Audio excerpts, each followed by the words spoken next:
Assalamualaikum warahmatullahi wabarakatuh. Salam sejahtera untuk kita semua dan semangat pagi. Oke ya.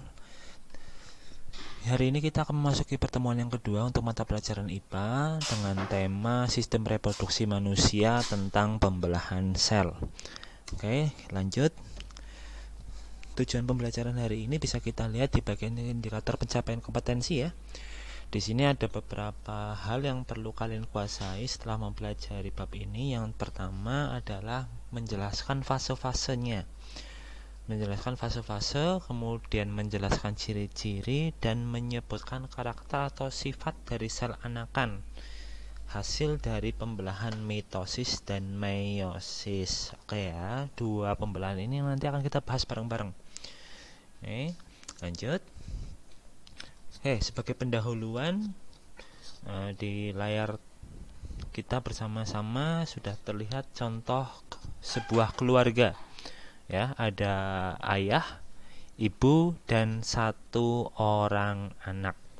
Nah, setelah kita melihat gambar ini, muncul sebuah pertanyaan. Bagaimana seorang anak dapat dilahirkan di dunia ini? Nah, untuk bisa menjawab hal tersebut, ada baiknya sebelum kita bahas lebih lanjut, kita coba mengingat-ingat kembali dulu ketika kelas 7 kita sudah pernah belajar tentang ciri-ciri makhluk hidup. Nah, masih ingat atau tidak ya? Nah, di ciri-ciri makhluk hidup salah satunya ada apa? Berkembang biak ya. Ada ciri-ciri makhluk hidup yaitu berkembang biak. Berkembang biak itu apa? Siapa yang masih ingat? Berkembang biak itu adalah kemampuan makhluk hidup untuk menghasilkan keturunan. Nah, contoh misalkan memiliki anak. Nah, itu adalah salah satu contoh kemampuan makhluk hidup yaitu berkembang biak. Nah, gitu. Oke ya, kalau pada manusia atau hewan bisa dengan cara beranak, atau kalau misalkan pada jenis burung-burungan, reptil itu dengan cara bertelur ya. Oke, lanjut. Bagaimana seorang wanita dapat hamil? Nah, kalau kita lihat dari gambar ini, kira-kira biar bisa hamil gimana ya? Nah, untuk menghasilkan seorang anak, kita membutuhkan paling enggak siapa saja? Yang pertama kita harus membutuhkan ada figur seorang ibu dan juga membutuhkan figur seorang ayah. Ya. Oke, lanjut. Nah, untuk dapat hamil, seorang perempuan itu membutuhkan figur seorang ayah. Kayak gitu ya.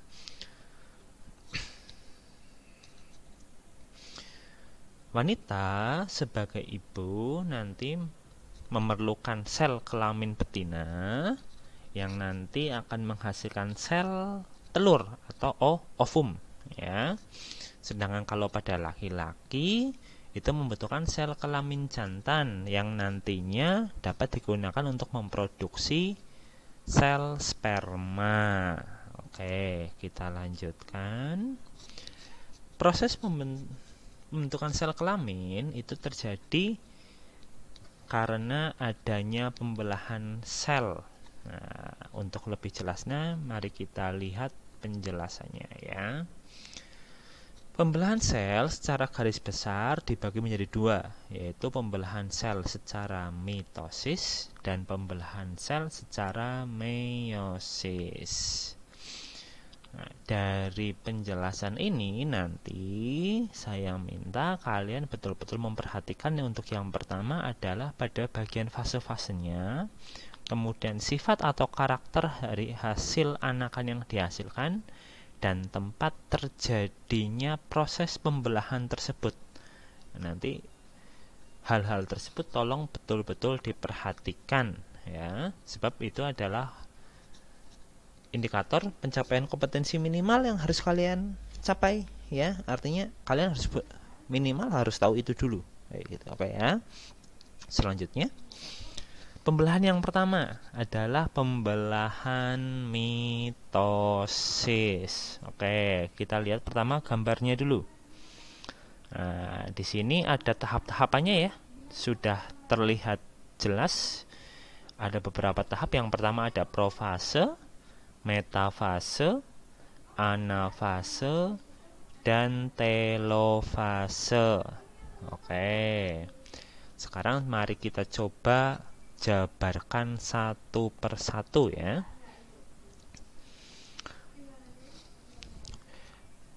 Pada fase yang pertama, profase, di sini tampak membran inti mulai rusak menjadi bagian-bagian kecil atau fragmen. Kemudian benang-benang kromatin memadat menjadi kromosom. Nah, timbul pertanyaan di sini ketika membaca benang-benang kromatin itu apa, kromosom itu apa? Betul tidak? Nah, benang-benang kromatin itu sebenarnya adalah DNA. DNA itu apa, Pak? Nah, DNA itu adalah protein yang ada di dalam sel yang berfungsi menyimpan berbagai informasi tentang makhluk hidup tersebut. Nah, itu yang namanya DNA.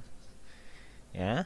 Secara garis besar, DNA itu dapat diartikan sebagai perpustakaan informasi tentang tubuh kalian. Nah, itu yang namanya DNA. Nah, DNA dengan kromatin itu sama. Ya. Benang-benang DNA apabila kita gambarkan itu hampir sama seperti pernah nggak kalian dulu pas waktu kelas 7 atau kelas 8 ikut pramuka ya? Tentu ya. Oke. Nah, benang-benang DNA itu dapat kita gambarkan sebagai tali pramuka yang panjang sekali itu. Ya, oke ya. Nah, ketika benang tersebut panjang, nanti kalau misalkan kegiatan pramuka tentu harus dipilin ya, harus apa itu istilahnya, dirajut ya, supaya menjadi lebih pendek. Nah, itu yang nanti biasanya dipasang di bagian sabuk ya. Nah, penggambarannya kromosom itu seperti itu. Ya. Jadi kromosom itu adalah benang-benang DNA yang dipilin atau dirajut menjadi jauh lebih pendek. Nah, sampai di sini bisa dipahami ya. Apa itu DNA, apa itu kromosom. Oke. Lanjut, masih di bagian profase. Nah, di sini terlihat gelendong-gelendong pembelah mulai terbentuk. Dan kromosom terdiri atas 2 kromatin bersaudara. Di sini membran intinya itu ini. Jadi membran intinya itu mulai pecah, ya. Nanti ketika sudah betul-betul hilang membran intinya, maka otomatis kromosom yang ada di dalamnya akan bergerak bebas. Gitu. Oke, lanjut ke fase yang kedua, ada metafase. Pada metafase, kromosom itu mulai berjejer. Kenapa bisa berjejer? Tadi kembali lagi ke sini. Karena membran intinya telah hilang. Ya. Ibaratnya itu membran inti, kalau kita kasih gambaran yang simple, telur. Ya, telur itu kan ada putih telurnya ya. Putih telur, ada kuning telur. Antara putih telur dan kuning telur itu kan ada kayak lapisan pemisahnya ya. Nah, pernah nggak kalian coba misalkan ketika makan kuning telur ya, baik itu direbus atau digoreng, itu pasti antara bagian kuning telur dengan putih telurnya ada selaput pemisah. Nah, selaput pemisahnya itu yang dapat digambarkan seperti membran inti. Nah, ketika membran intinya pecah, rusak, apa yang terjadi? Kalau pada telur, kuning telurnya bercampur dengan putih telur. Nah, sama, itu juga terjadi pada sel. Nah, ketika membran intinya pecah, maka otomatis isi bagian dalamnya yang berupa kromosom itu nanti akan bergerak bebas. Nah, karena di sini ada proses pembelahan, kromosomnya itu menjadi berjejer. Kromosom sudah berjejer, kemudian gelendong pembelahnya atau sentromernya sudah berada pada posisinya. Bagian sentromer dengan kromosom itu sudah saling berikatan, sudah ada benang-benang yang akan menarik si kromosom. Oke ya, lanjut. Fase yang berikutnya ada anafase. Ya. Di bagian anafase kita lihat sudah mulai terjadi pembelahan. Jadi gelendong pembelah yang mengikat antara sentromer dengan kromosom itu sudah mulai menarik. Kromosomnya sudah mulai tertarik. Ya, di sini terlihat ya, kromosom yang tadinya itu seperti ini bentuknya, kita lihat ya sebelah sini. Nah, itu bentuknya seperti ini kayak huruf X. Nah, ketika nanti terbelah, maka di sini akan ada masing-masing, di sini ada tali pemisah ya. Di sini juga ada tali penarik. Nah, maka otomatis yang tadinya X ini masih karena terbelah dua-duanya, maka otomatis terpisah bagian tengahnya di sini. Nah, makanya di sini yang tadinya memiliki dua lengan, ya, karena sudah memisah menjadi hanya masing-masing memiliki satu lengan. Nah, pada proses anafase ini mulai terjadi pemisahan, ya, pemisahan. Dan sudah mulai terbentuk kutub-kutub sel, ya, kutub-kutub pembelahnya sudah mulai tampak. Nah, di fase yang terakhir ada fase telofase. Di sini kromosom sudah betul-betul terpisah, ya, kromosom betul-betul sudah terpisah. Kromosom sudah terpisah, cincin pembelah mulai muncul. Nah, cincin pembelah ini nanti yang akan menyebabkan sel yang tadinya ini bersatu itu akan membelah diri, memisahkan diri. Oke ya. Nah, perbedaan terbesar antara telofase dengan anafase, kalau pada anafase kromosomnya itu masih utuh, ya, masih utuh berupa tali pramuka yang sudah dipilin atau sudah dirajut.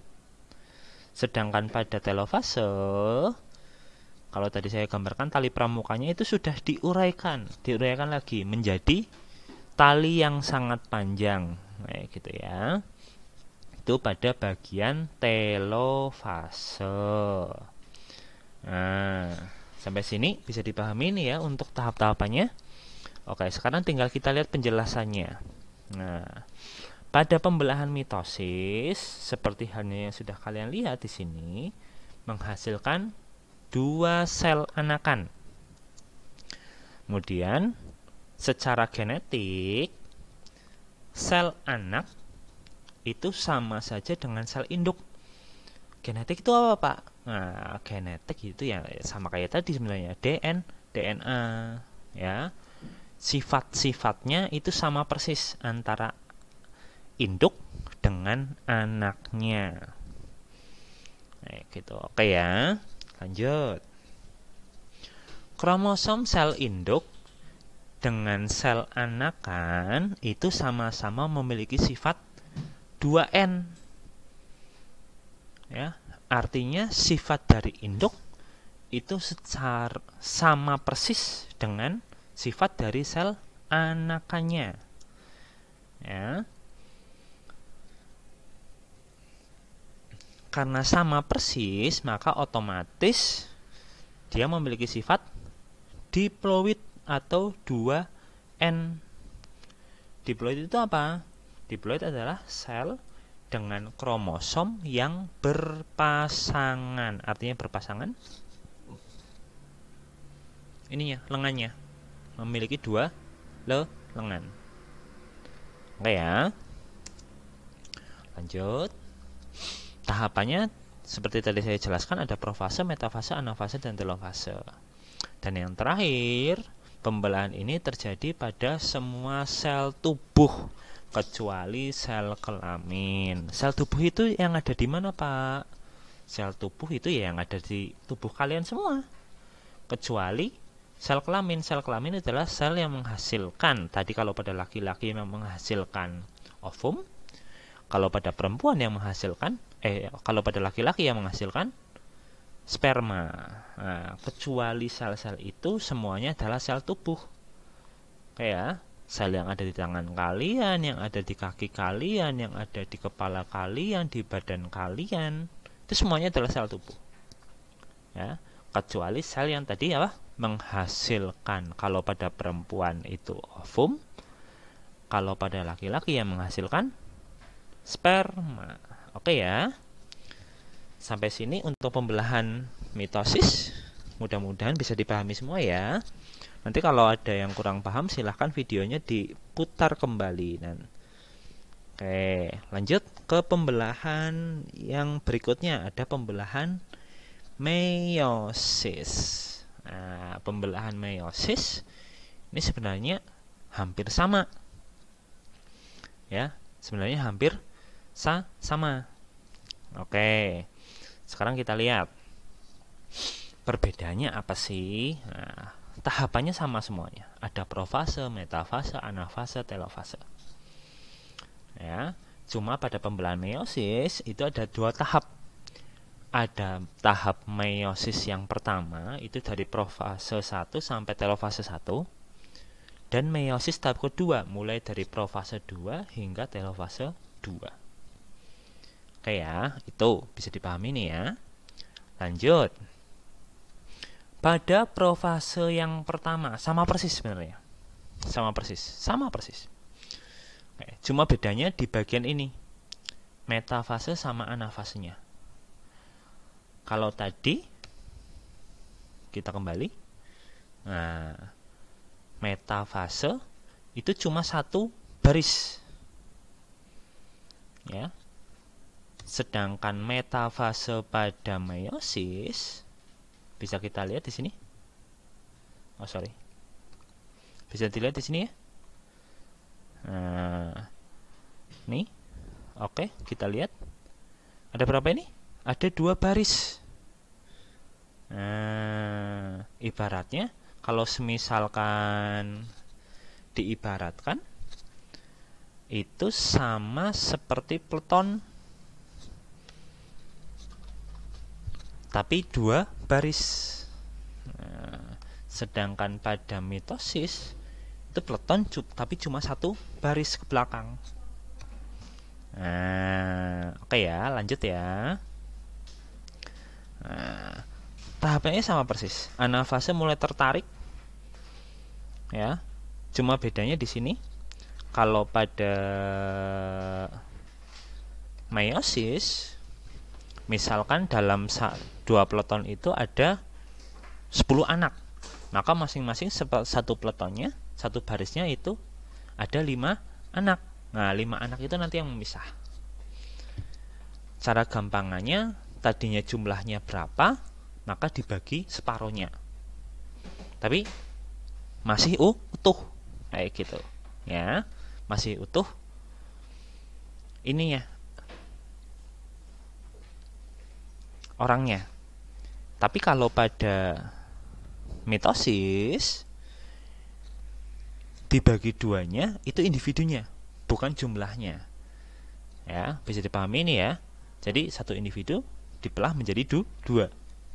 Sedangkan kalau pada meiosis itu dibagi berdasarkan jumlah orangnya. Jadi individunya, bukan individunya yang dibagi, tapi jumlahnya. Oke ya. Lanjut, next. Anafase masih tetap sama. Kita lihat hasil anakannya ya di sini. Oke. Nah, bedanya kalau pada telofase masing-masing anakannya itu hanya memiliki satu lengan. Sedangkan kalau pada meiosis tahap telofase anakannya masih memiliki ini 2 lengan. Oke ya, bisa dipahami ini ya. Lanjut. Pada tahap meiosis yang kedua, tadi seperti yang sudah saya sampaikan, ada profase sampai telofase. Profasenya itu profase tahap kedua, telofasenya juga sampai telofase tahap kedua. Nah, proses profase 2 hingga telofase 2 itu sama persis dengan tahap mitosis. Oke, kita lihat ya, kita perbesar biar kalian enak. Nah, oke ya. Nah, di sini nampak ya? Kalau tadi yang bagian atas itu 2 baris. Ini 1 baris. Ini baris yang kedua. Sedangkan kalau pada metafase yang kedua itu cuma 1 baris di sini, kelihatan? Nah, makanya tadi saya sampaikan sama persis. Oke ya. Nah, lanjut.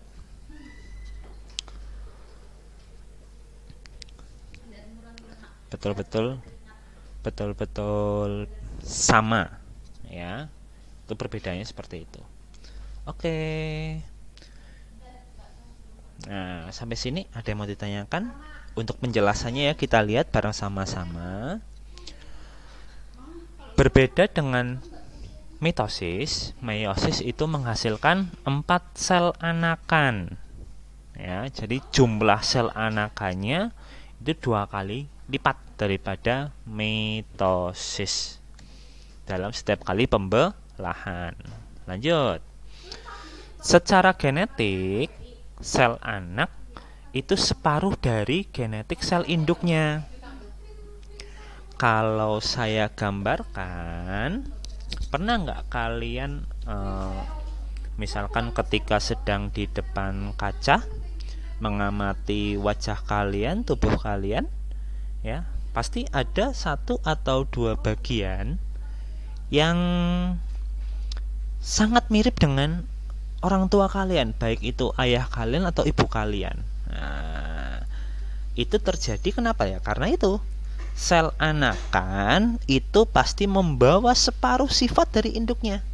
Nah, jadi misalkan nih kalian ya, sifat kalian itu pasti separuh sifat dari ayah kalian dan separuh sifat dari ibu kalian, itu pasti.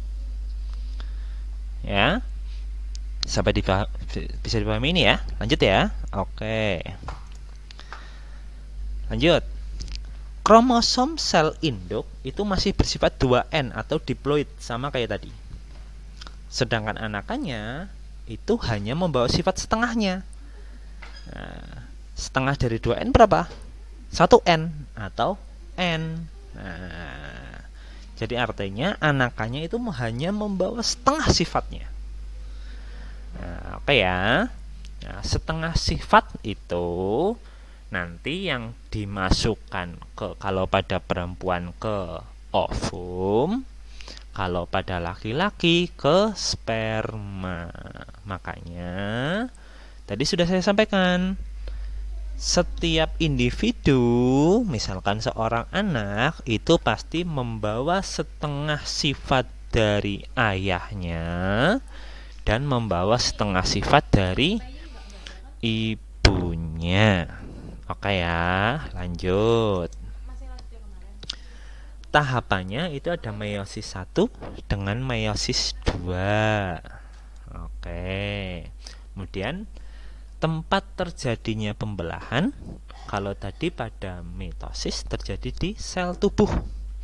Sedangkan kalau pada meiosis itu terjadi di sel kelamin. Artinya Kalau pada perempuan, sel yang menghasilkan ovum, dan sedangkan pada laki-laki yang menghasilkan sel sperma. Oke ya, bisa dipahami sampai sini? Oke, kalau bisa kita lanjut ke tugas. Nah, ini dia tugas untuk hari ini. Tenang aja, tugasnya itu nggak susah-susah kok kalau saya. Ya, dilihat ya. Kalian cuma saya minta untuk membuat sebuah rangkuman dari video yang tadi sudah saya jelaskan. Ya, nggak usah banyak-banyak kok. Kalian cuma jelasin fase-fasenya, sifat atau karakteristik hasil anakan, dan tempat terjadinya saja. Nah, ini yang asik ini. Nah, tugasnya nggak boleh diketik, harus ditulis tangan. Nah, kenapa harus ditulis tangan? Supaya kalian belajarnya 2 kali. Waduh, ya. Loh Pak, kenapa 2 kali ya? Kan ketika kalian mau nulis kan kalian harus baca dulu, bener nggak? Nah, baca udah berapa kali belajar? 1 kali.